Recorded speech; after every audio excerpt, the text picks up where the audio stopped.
la administración Biden anunció el cierre de frontera sur de Estados Unidos para solicitantes de asilo que cruzan ilegalmente. Un cierre que sería efectivo desde este mismo martes, teniendo en cuenta que el número que ha puesto la administración es de 2.500 cruces ilegales.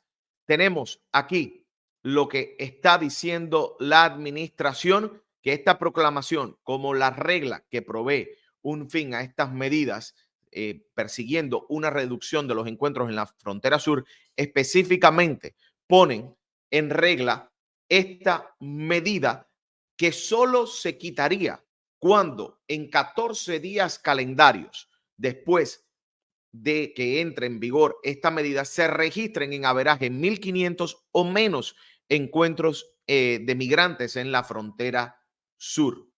Esta medida entra de nuevo en efecto o continúa de manera apropiada durante los 7 días consecutivos.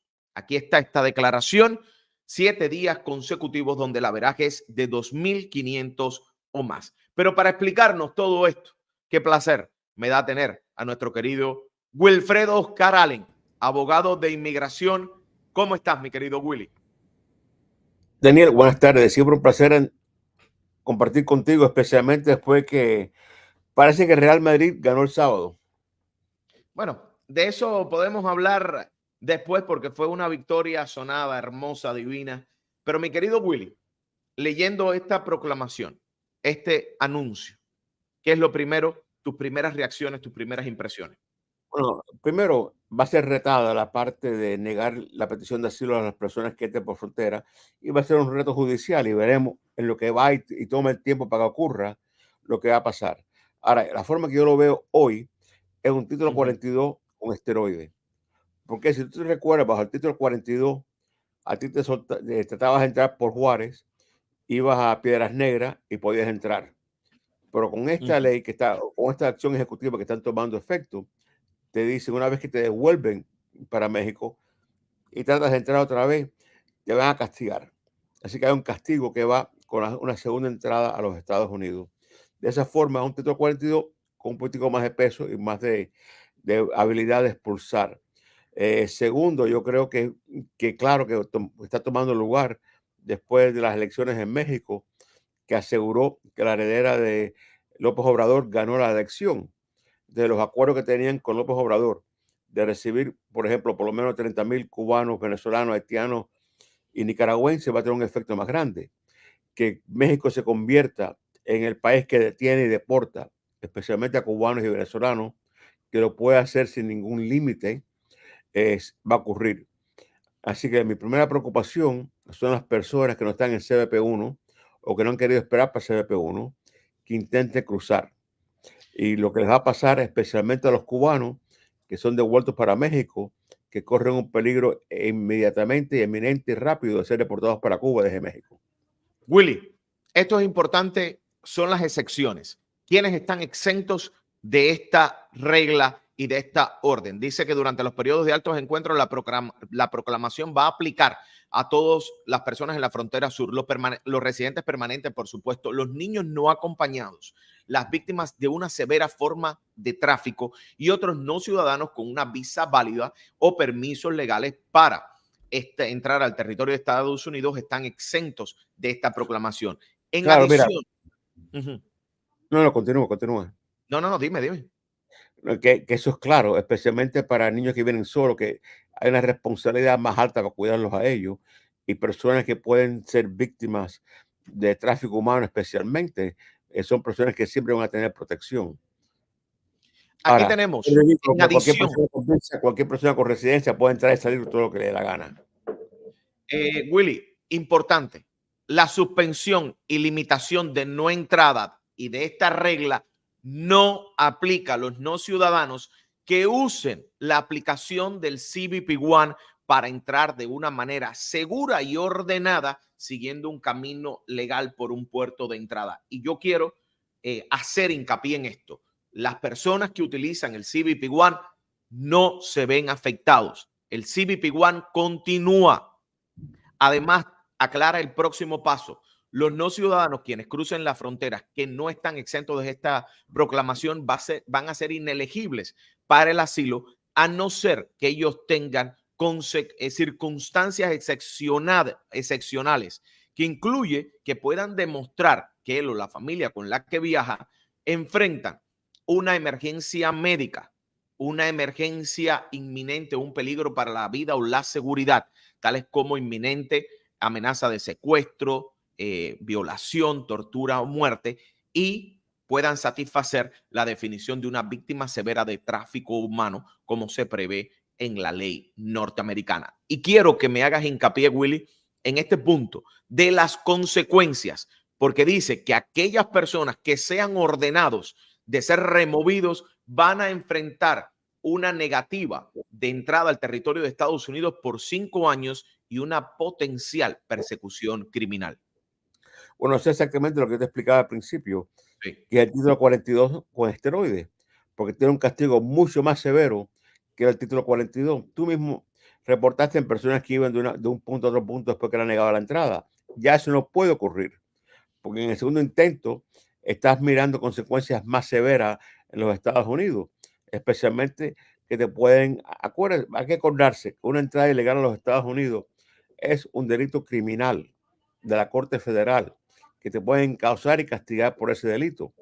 Así que en realidad que te devuelvan, que tienes un castigo de 5 años y que se trata de intentar una vez más, estás sujeto a que te apliquen a ti la ley que existe hoy de castigo por las entradas ilegales, te demuestra que es una posición sumamente seria. ¿Para qué me preocupa? Mira, muchas personas que van por México, y tú lo has experimentado las veces que tú ibas a la frontera, son posibles víctimas de secuestro, son posibles víctimas de tráfico humano. Exacto. ¿En qué tiempo tú vas a poder tener esa entrevista para demostrarlo? ¿Cuántas personas cubanas en particular con las cuales tú has hablado no habían sido secuestrados, no habían sido sujetos a amenazas serias y había que tener que pagarle no solamente a traficantes y a las pandillas criminales, pero oficiales de México para poder continuar? ¿Hasta qué Ahora, punto van a tener la habilidad de tener esa entrevista?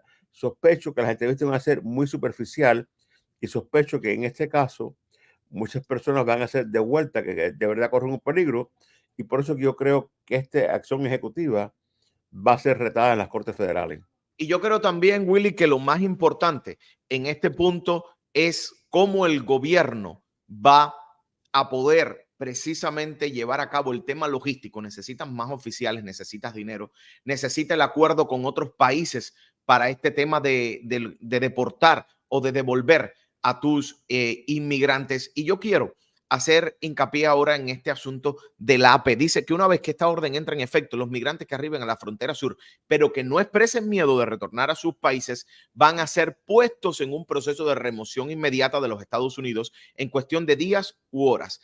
Los migrantes que enfrenten un castigo que pueden incluir 5 años, mientras aquellos que expresan un miedo o la intención de buscar asilo van a pasar una entrevista que, según reporta la agencia AP, los oficiales de asilo van a tener un estándar mucho más elevado del que es utilizado hoy en día. Y si ellos pasan esta entrevista, pueden buscar limitadas formas de protección, incluida la Convención contra la Tortura. Willy.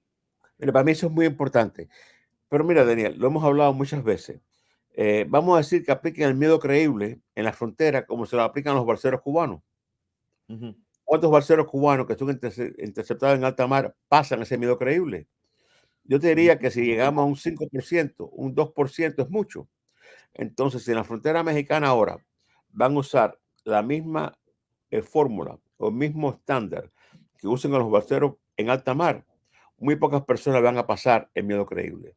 Ahora, también es muy importante la segunda parte, porque lo que están diciendo es, mira, si lo pasaste, a lo mejor no calificas para asilo político. Vas a calificar para una suspensión de tu deportación a tu país o protección bajo la Convención contra la Tortura. ¿Y por qué eso es importante? Porque si tú ganas asilo político, tu familia puede entrar contigo y legalizarse y obtener residencia.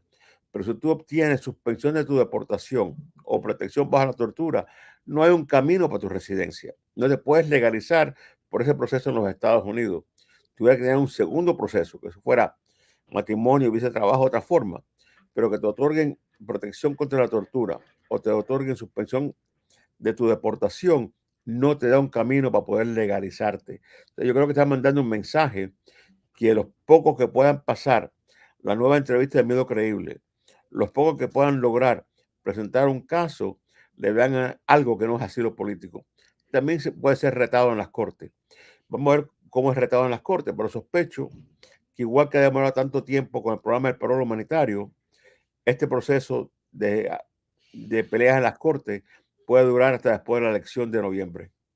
Willy, hay algo que aquí me llama la atención y es el tema de que estamos hablando de una cifra de 2.500 personas diariamente como promedio. Esto entraría en efecto hoy porque precisamente en la última semana se ha mantenido ese número, pero no bajaría hasta que lleguen a 1.500. Nunca durante esta administración se ha llegado a esos 1.500.